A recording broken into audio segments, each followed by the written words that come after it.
Garhwal regiment, Kumaon regiment का घर है ये उत्तराखंड, और हजारों लाखों लोग फौज पे डिपेंडेंट हैं इस राज्य में। हमारे यहाँ की इकोनॉमी 60% आबादी आज भी फौज से मिलने वाली पेंशन और भत्तों पे डिपेंडेंट है। आज हम लोग बहुत हताश हैं, और ये जो 4 साल का जो ये कार्यकाल इन्होंने रखा है, ये देश के नौजवानों के भविष्य के संग खिलवाड़ और देश की सुरक्षा के संग खिलवाड़ है। क्योंकि अब जो फौज में भर्ती होगा उसको पेंशन नहीं मिलेगी, क्योंकि वो देश की सेवा करने के बाद नौजवान जो सुरक्षित महसूस करता था वो आज नहीं होगा। जो फौजी फौज में रहते हुए शहीद होता था उसको एक आत्मा में शांति रहती थी कि मेरे परिवार का भरण पोषण, मेरे जीवन भर की अभी जितनी नौकरी बची उसकी तनख्वाह मेरे परिवार को मिलेगी, मेरे परिवार को पेंशन मिलेगी, और मेरे परिवार की देखरेख भारत की सरकार करेगी, इसको भरोसा रहता था। इसलिए वो जान निछावर करने में उसको कोई अब घबराहट नहीं होती थी। जो नौजवान केवल 4 साल की नौकरी फौज में करेगा, क्या वो उस तरीके से अपनी जान जोखिम में डालेगा?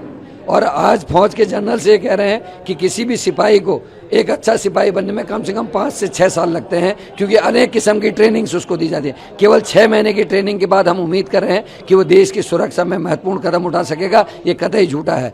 और इनका ये कहना कि उनको पुलिस में भर्ती दे दी जाएगी, अन्य चीज़ों में भर्ती जाएगी, ये भी एक धोखा है। क्योंकि आप रिक्त पदों में तो भरेंगे, जो बाकी रिटायर्ड बच्चे होंगे उनकी नौकरियाँ कहाँ लगी, वो कहाँ जाएंगे? और जैसा कि एक हमारे वित्त सचिव रिटायर्ड ने कहा है कि पंजाब में हमने दंश झेला है, 35 साल के जो रिटायर्ड नौजवान थे उनके बाद जब काम नहीं था उनको आतंकवादियों ने अपने संग मिलाने का काम किया, और जब ये हथियार चलाने के ट्रेंड नौजवान 4-4 साल की नौकरी के बाद आएंगे और इनको जब नौकरियां नहीं मिलेंगी, इनको कारोबार नहीं मिलेगा, जब इनको लगेगा इनका भविष्य अंधकारमय है, हो सकता है कि अराजक ताकतें इनको अपने संग सम्मिलित करके अपराध के क्षेत्र में डालने का काम करें, देश की हालत को बद से बदतर करने की कोशिश कर रहे हैं।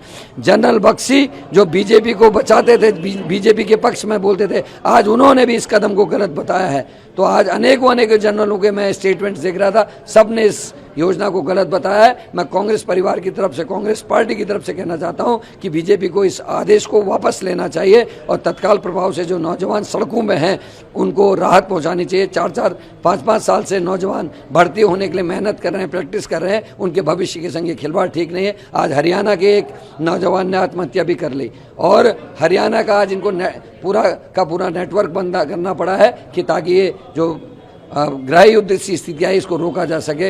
यूपी में वही हालात हैं, उत्तराखंड में वही हालात हैं, बिहार में वही हालात हैं, पंजाब में वही हालात हैं। आज नौजवान सड़कों में है और उसको अपना भविष्य और देश की सुरक्षा खतरे में लग रही है। जी मैं हमारे यहाँ की इकोनॉमी 60% आबादी आज भी फौज से मिलने वाली पेंशन और भत्तों पर डिपेंडेंट है।